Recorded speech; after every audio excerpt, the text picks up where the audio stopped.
Thank you, Mr. President and distinguished colleagues.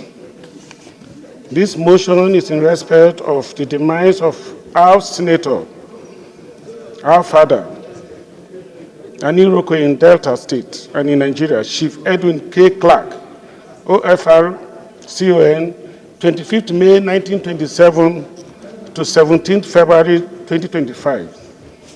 This motion is being sponsored by all the members in this House from the in the South Zone of Nigeria, namely myself, Joel-Onowakpo Thomas, distinguished Senator, the President of the Senate, Akpabio Godswill Obot, Senator Ned Nwoko, Ede Dafenone, Baningo Ipalibo, Senator Yeson Allwell, Senator Piggy Barinada, Senator Etim Bassi, Senator Ekong Samson, Senator Dixon Siraki, Senator Agadaga Benson, Senator Kombowi Benson, Senator Jarigbe, Senator Jonah Eteng, Senator Asukwa Ebeyong, Senator Oshomole Adams, Senator Emaswe Neda. The Senate notes with shock the death of Edwin Cark on the 17th of February 2025 after a brief illness at the age of 97 years. Also notes that Cark was born in Kiagbodo in the Ijo area of what is now Delta State. He attended primary and secondary schools at Efron, Okreka, and Afugbene before completing further studies at the Government Teacher Training College, which later became Delta State University, Abraka. Thereafter, Cark worked briefly as a school teacher before traveling to the United Kingdom to earn a law degree. Aware that his involvement in the political process began during the pre-independence period when he was elected as a councillor for Bomadi in 1953. Cark later joined the National Council of Nigeria and the Cameroon's NCNC. While a student at Holborn College, he was active in the West African Student Union. Aware also that after the military coup of January 1966, Cark was among a group of delegates from the Middle West who opposed any idea of consideration that were raised at an ad hoc constitutional conference set up by Gowon in 1966.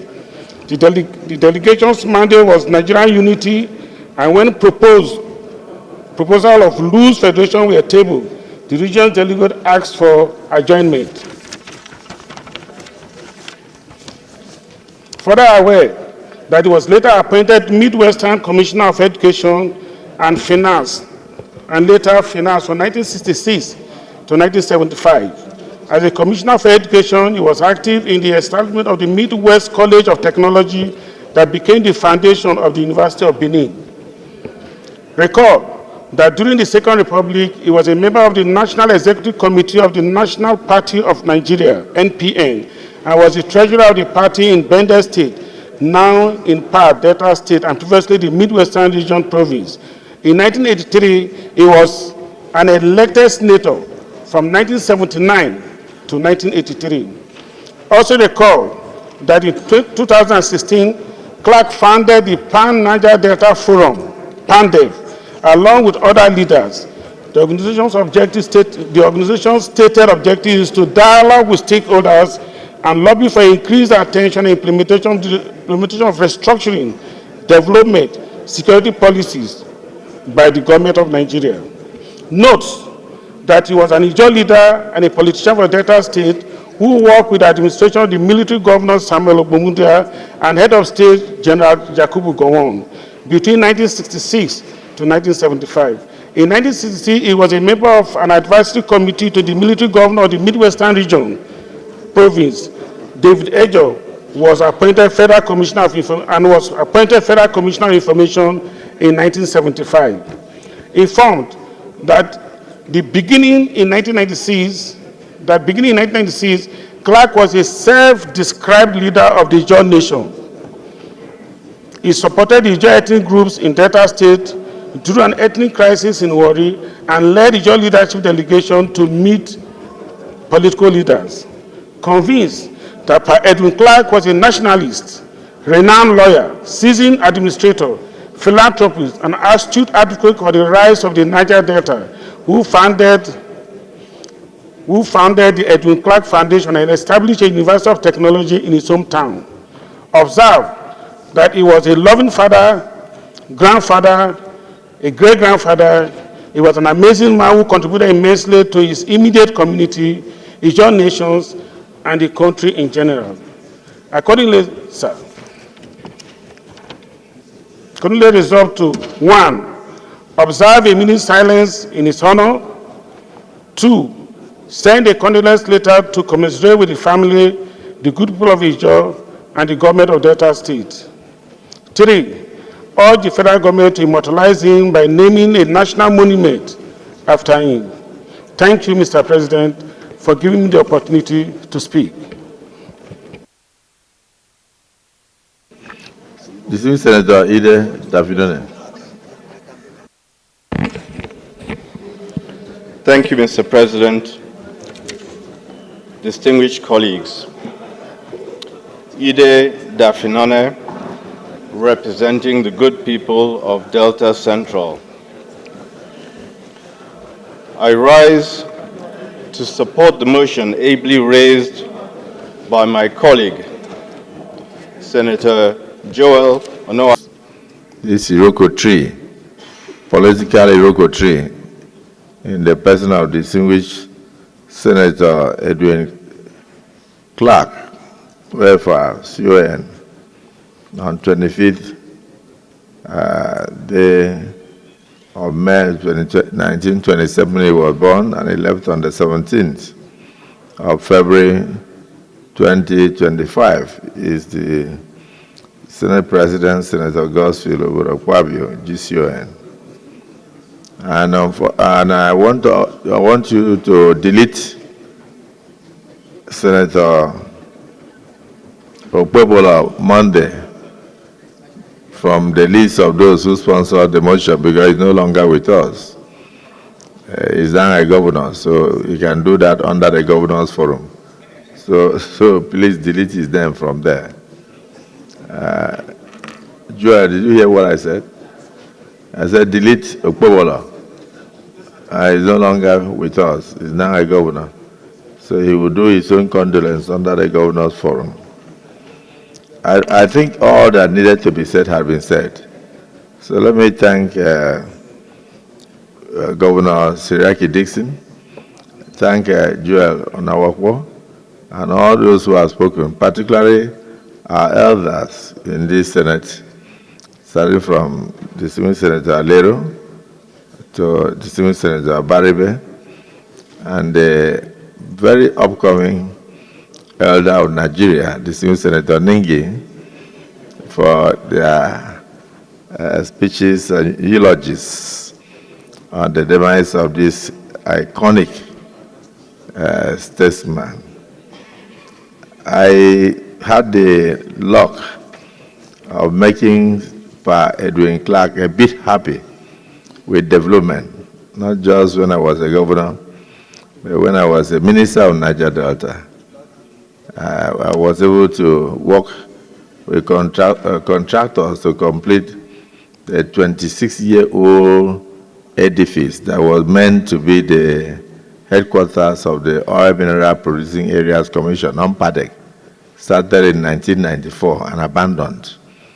I was able to work and complete it, and I know that Edwin Cark personally wrote to me.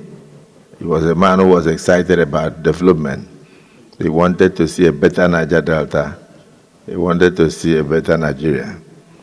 Then I also had the opportunity to do concentric 11 kilometers of roads around his domain using the interlocking system because of the terrain, that could not carry asphalt.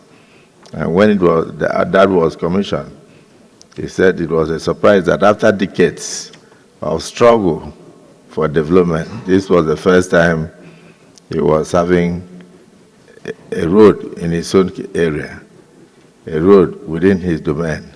So when we go for the obsequies, you see the interlocking roads infrastructure that we were able to put together for him under the Niger Delta Development Commission. I can recall how excited he was on that day. And then a lot of people may see him as an activist, but I would rather say that he was a man who lamented over the state of Nigeria. He was pained that Nigeria, with the resources available, should have done better than we did. He saw Nigeria as a sleeping elephant that should actually have been a moving giant, a lion in the Committee of States in Africa. Edwin Clark did his best to fight for the rights of the minorities across the entire country. So he traversed from Niger Delta to the north, from north to Middle Belt, and tried to unite them. And he tried his best in a plural system like Nigeria, with different ethnic groups. You can imagine in a place like Adamawa alone, we have well over 97 ethnic groups in Adamawa State alone. So one man took it upon himself to stand all the way in Delta State to fight for the rights of those minorities. And for some of us from the majority tribe, we may not know how deprived it could be to belong to the minorities, even in terms of employment opportunities, in terms of amenities, and in terms of even patronage in different places. Even sometimes you will belong to the majority tribe like the Ndigbos, and you see suffer the same fate. So you can imagine what Edwin Clark was fighting for, and always on television. He had a very strong voice. His voice resonated above the age of 90. At any point in time when Edwin Clark speaks, you see the passion that he was speaking about Nigeria. And then, I don't know, the voice never went. So today, we have lost him. He has died with a very strong voice that resonated everywhere, and then a voice that every Nigerian child, whether you are 50 years and below or above, will always recognize that that is Edwin Clark, Edwin Clark speaking, when you hear it on television or on radio. We miss him in Niger Delta region. We miss him in Nigeria. I pray to Almighty God to give us another Edwin Clark that will stand for the rights of every Nigerian, irrespective of your tribe, irrespective of your creed, irrespective of your religion, irrespective of whether you are a minority or a majority. And of course, when we read through his different books, you will see the travels of Edwin Clark and his efforts to bring about a just and egalitarian Nigerian society. And so today the Nigerian Senate mourns with the family of Edwin Clark.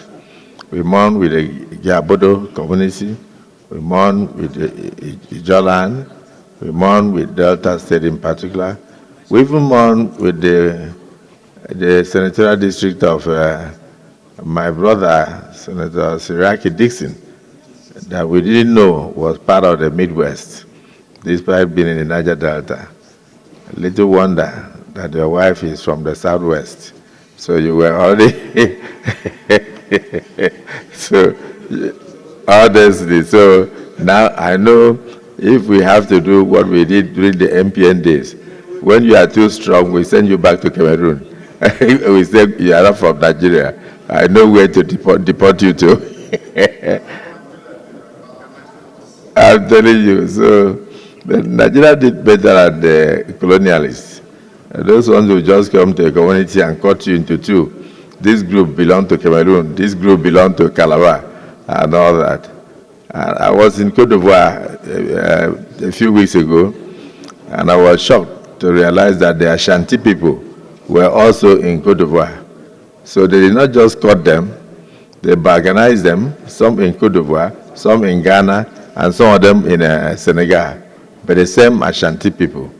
So Africa was partitioned without regard to your ethnic affiliation and without consultation with our forefathers. But like I always say, and I will say this on the demise of this great man, that a child of rape should not allow the circumstances of his birth to mar his future. We must manage Nigeria. We must come together in brotherhood to develop this country and just take it as the will of Almighty Allah that we should all remain together and we must work together for the purpose of bringing unity and development to ourselves and to future generations. May His grace to rest in perfect peace. Let us look at the prayers. Observe a minute silence in honor of Edwin Clark for his services to our nation. Those in support of prayer one say aye. Those against say nay. The ayes have it. Prayer 2. Send a letter of condolence that has been corrected by the Senator. Just take it for the purpose of the record.